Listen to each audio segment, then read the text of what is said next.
Hey,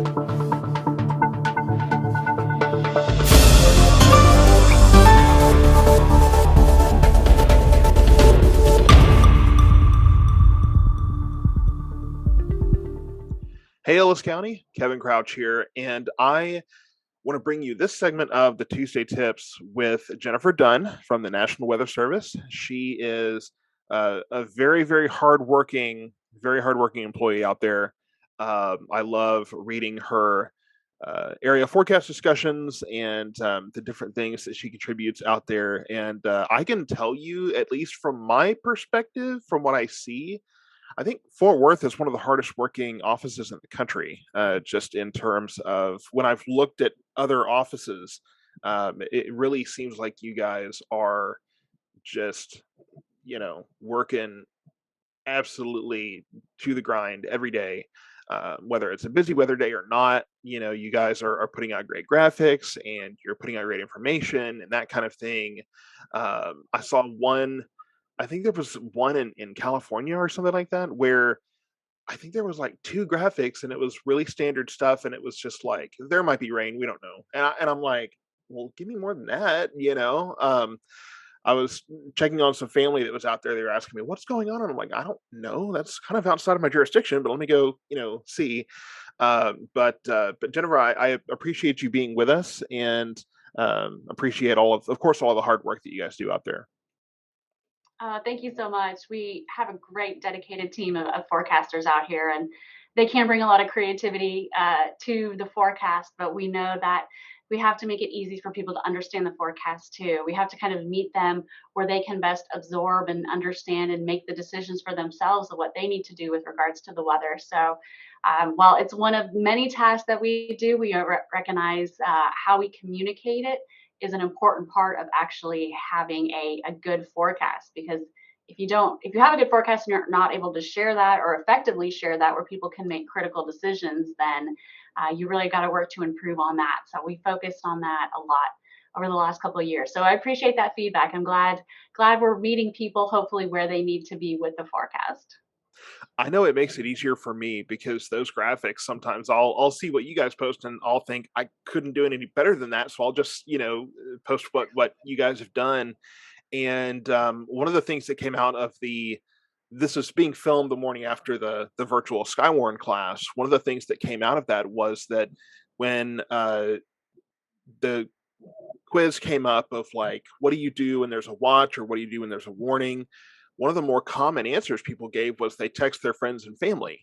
And it's so easy to save a graphic and send it that those things really, really do make an impact. And it really does kind of, it's easy to see it, understand it, and go. Like it's not your graphics really meet the middle between like this is complex information and we need you to understand it all, but yet it's quick and concise, so you don't have to sit there and like process it or anything. And that's kind of been my goal as well. So it's been really great to have a National Weather Service office locally that's kind of trying to achieve the same goal that I am. And I know that the followers of Ellis County Weather have really appreciated that too. So on that note, I wanted to talk today about warnings. And we see those all the time in the spring and in the fall. Severe thunderstorm warnings and tornado warnings and those kind of things. We're used to it in North Texas, right? It's just part of the severe weather experience. But I wanted to dig a little deeper, not only into how those are issued, but how people can get them. Because if through even the experience of a severe thunderstorm, there are different methods that people use to get warnings that will drop away one by one, whether it's from power outage or the fact that a lot of satellite TV tends to go out at like the first couple drops of rain. I don't understand that, but it seems to be true. So it gets progressively more difficult as conditions worsen, which is when they need it the most. So and I've talked about weather radios on here. I've talked about the outdoor sirens. I'm always talking about watching the live streams and that kind of thing. So I think it just to have a direct conversation about warnings and just kind of lay all of it out there for people will help them kind of be prepared for the severe weather season that's coming. So if you could just kind of start us off by talking about a little bit from the National Weather Service perspective of what is it like to actually go through the decision process and to actually issue those warnings and get that information pushed out there. Yeah, the starting process is probably something that a lot of people, don't really know about. It's not necessarily things that they need to know about, but it does help explain the process. So, the decision whether to issue a warning or not, almost starts that day, earlier in the day, or before that event, where we're analyzing the environment. We have to have a good understanding of what the environment is capable of. Now, things can always change throughout the day, and we track those as closely as we can. But as we see storms start to develop, that's really when our analysis, particularly on radar, starts to take shape. Satellite, numerical weather model data, real-time measurements of the environment all get factored into that, usually in what we call a mesoanalyst role, somebody who's keeping an eye on the environment that these storms are developing in and moving in conjunction with the radar operator. But most of our decision making of whether to issue a warning or not comes from our analysis of what is happening on radar. Now, along with that, though, too, the radar is a tool. It is a fantastic tool. It's a powerful tool that allows us to see 3D, basically, structures of these storms, or at least put together a 3D model to track, are the storms intensifying? Do they have hail? Do they have heavy rain? And through years and years of training and experience, we become a lot better at that analysis. But we also need that ground truth reports also, because the radar is a tool and it does have some, not many, thankfully, limitations with it. So while it may be telling us that there is large hail in that storm, it has oftentimes, or I should say oftentimes, it sometimes happen to be lots of very small hail instead. So it has its limitations with it, and we need that complete picture from spotters, the public, even storm chasers sometimes on the ground, to put together with our radar analysis what's really happening with these storms.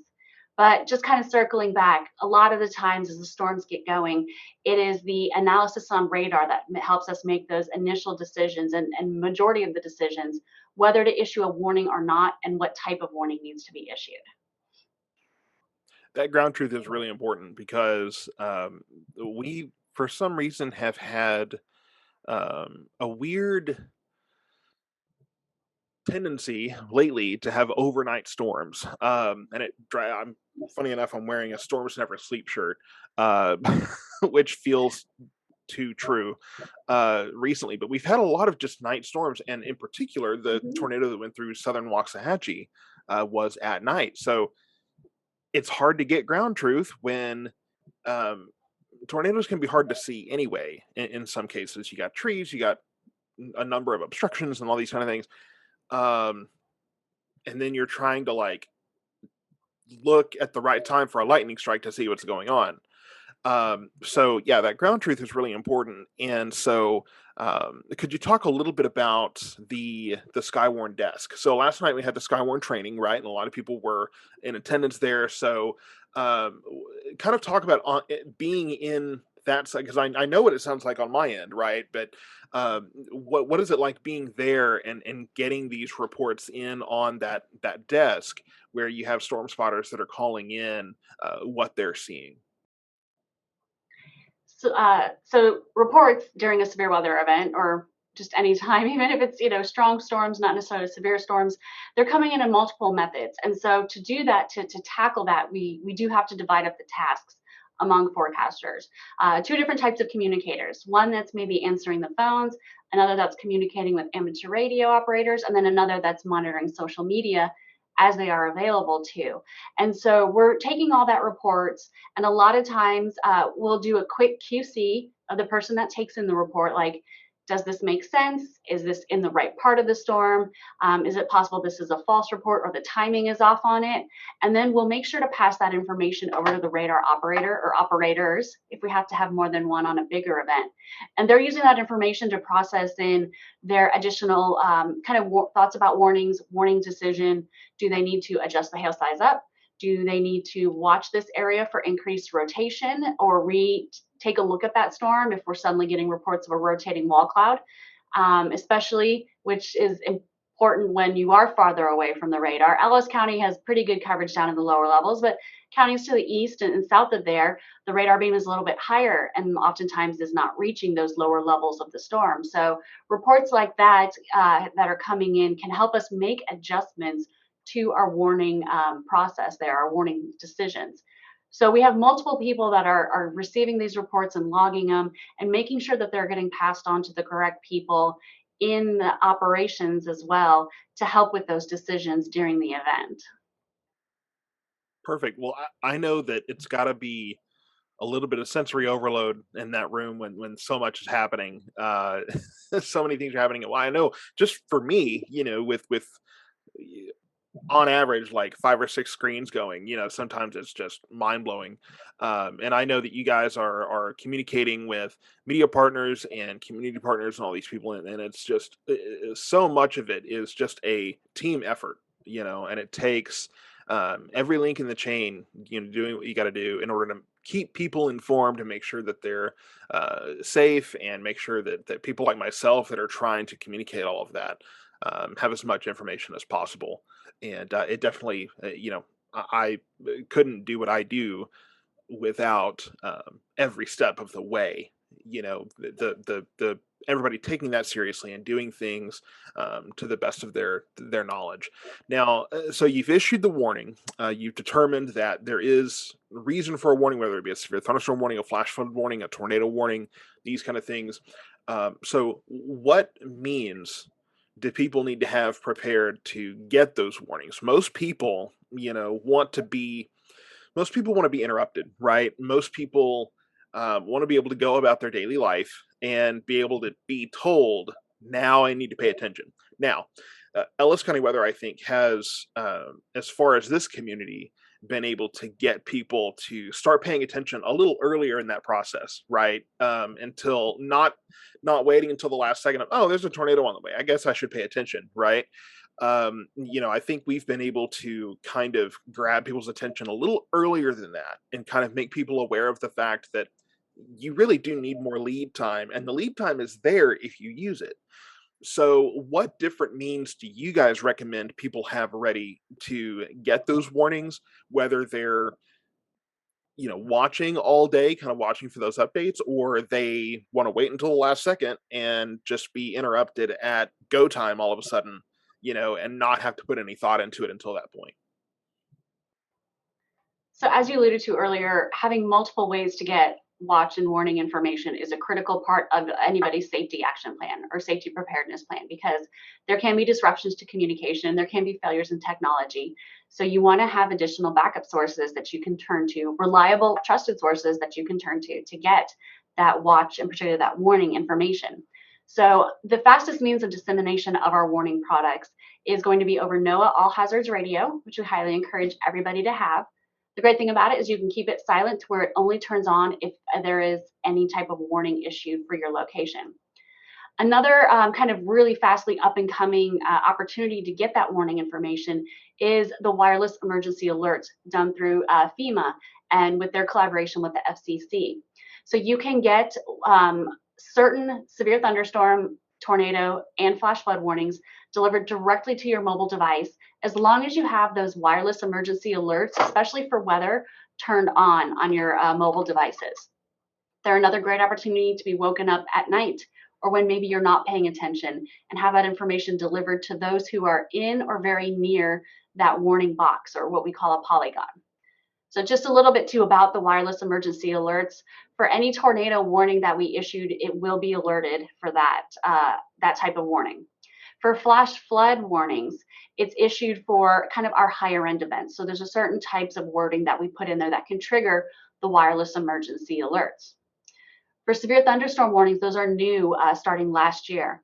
Those are only going to be issued through wireless emergency alerts to the highest end of baseball size hail or larger and 80-mile-per-hour wind or greater. And the reasoning behind that is because we do issue a lot of warnings, and we really want to be able to highlight in those severe thunderstorm warnings, I should say. We really want to be able to highlight those higher end threats that really are a kind of a direct threat to life and property.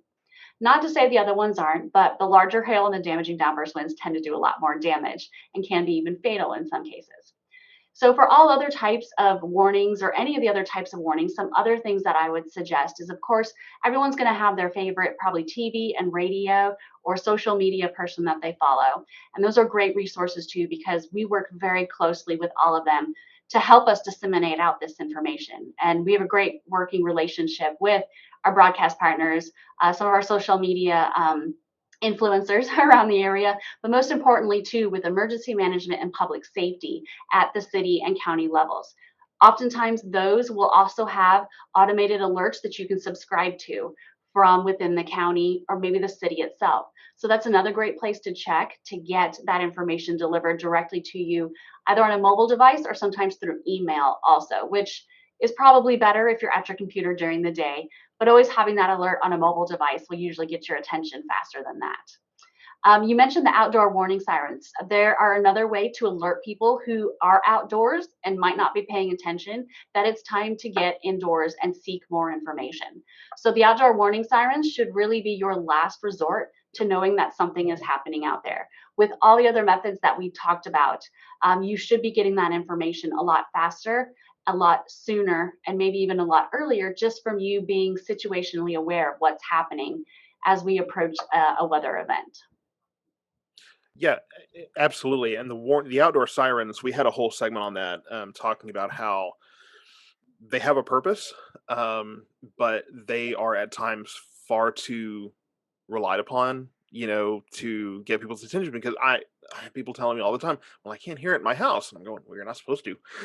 It's not designed that way. So, it's Outdoor. not Yeah. exactly. It's not supposed to work that way. And, different communities have different guidelines as far as when they sound them. So then, people in different places have different understandings of what they are actually indicating.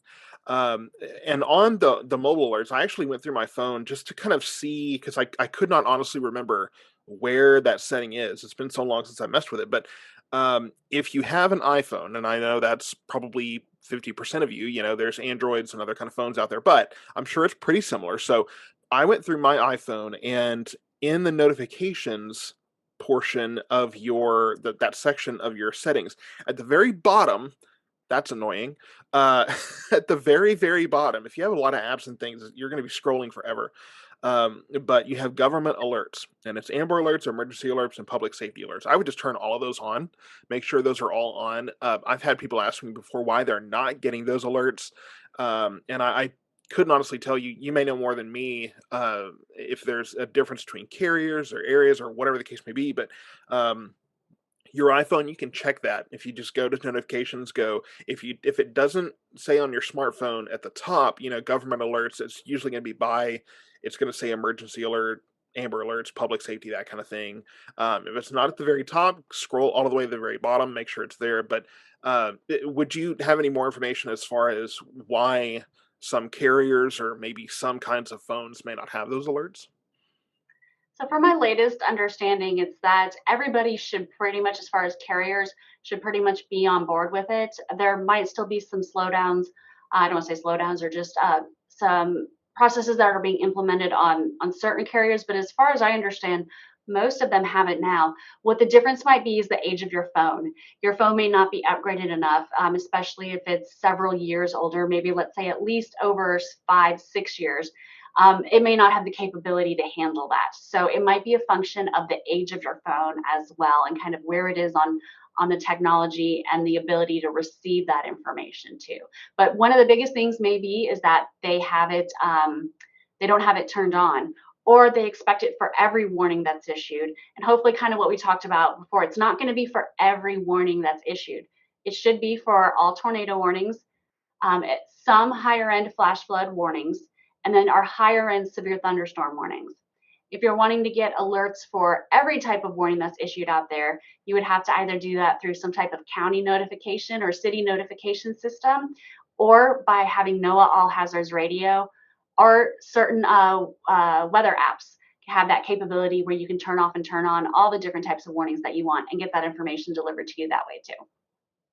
I'll plug a couple of things and say that Ellis County does have one of those systems where uh, you can sign up, and I'll make sure the link is in the description here, where you can sign up for those alerts. I actually had someone comment the other day and said that they got an email, they got a text, it like blew up their phone, and they loved it because you couldn't miss it, right? So we do have that here locally that is provided by our emergency management office. So I'll make sure that's linked.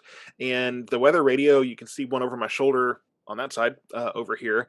And those things are your last line of defense because, as I've mentioned before, some of the rural areas in Ellis County are not getting good cell signal. You may not be able to get, the different satellite TV or whatever. Sometimes the TV signal's even bad. I don't know why, but some of our local TV stations, the signal is just not good here in Ellis County. We're right south of Dallas. So all in all, sometimes these weather radios, which are pretty universal in this area, are your last way of consistently getting warnings. And the siren on most of those things would wake the dead. I mean, it will really get your attention. There's no denying it. So those are a great resource, and I think every home should have. I'm biased. I think every home should have one. I think every home, especially the further away you get from an urban center like Midlothian or Waxahachie, Red Oak, Ennis, some of these larger towns, when you're getting into these smaller places, if you don't have much cell signal, we got a lot of people moving into the area. If you move into a place where there's not a whole lot of cell signal, I would just automatically get a weather radio and just have that thing set up and ready to go. So, Jennifer, is there anything else you want to add to this conversation before we head off? So just a little bit more about Noaa Weather Radio, since you were just talking about it, is, it's not your typical AM FM radio, and it doesn't operate that way. It is a direct broadcast out of our office at strategically placed radio antenna towers around North and Central Texas that have been designed to give us the maximum amount of coverage for it.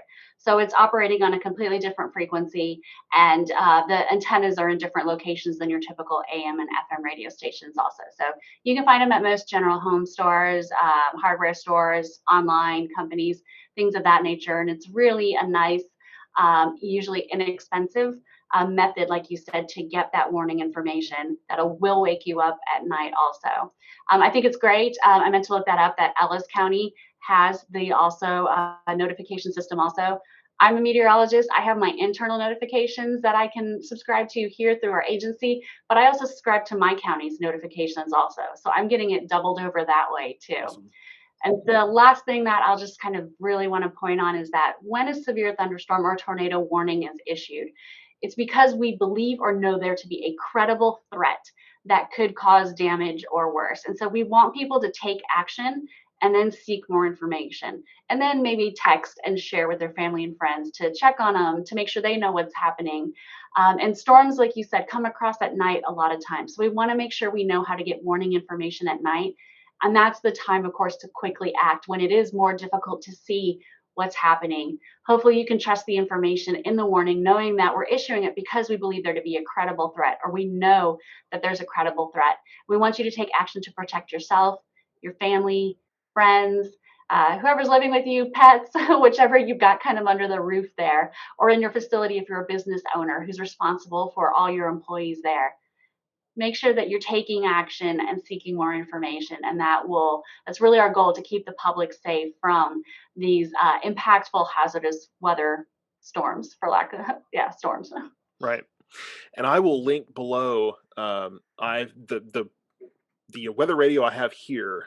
You can get for $30 on Amazon. So I'm going to go ahead and put that link down here as well.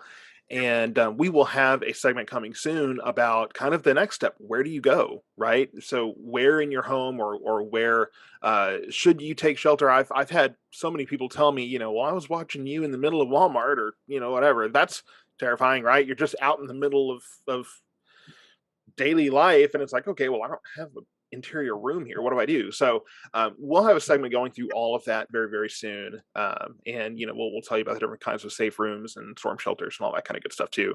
But I just want to make sure that we kind of touch all our bases before we really get into spring and severe weather season really heats up, because we're in North Texas. This is Ellis County. We get excitement one way or the other. Usually every severe weather season, we at least get one at least, very least, close call, right? So, Jennifer, thank you so much for joining me and talking about this, because this is really important information. And again, I really appreciate all the work you guys do to work with local partners to keep people informed and to make it clear, concise, straightforward, easy to understand, easy for people to get the information they need and act. And I look forward to future conversations and working with you this season as we work together to make this one better than anyone has before. And I think that every severe weather season, it seems like the National Weather Service and the broadcast partners, I think we all get better. So I think we're all right on the right track of making sure that we're doing the best we can. Thanks so much for having us, or having me here today, Kevin, and for what you do for Ellis County as far as alerting too. I'll do a quick plug in for if y'all need a backup instead of listening to Ellis County weather. If there ever is a cut in communication there, I highly recommend the Weather Service here in Fort Worth. We can be found, on our webpage at weather.gov/Fort Worth or /Dallas. Where you can view those graphics too that Kevin has been talking about. And we can also be found on social media, on Twitter and Facebook as well. During events, we're usually more rapid fire on Twitter with live updates there. And the nice thing about it too is that while I know you might be logged in to watch Kevin on Facebook, with our accounts, you don't actually have to have an account to be logged in. You can view that information just publicly with an internet search there too. So that may be one backup option for your communications to consider within your plan. If Thanks you're again, following, Kevin. We look forward to hopefully talking with you again sometime.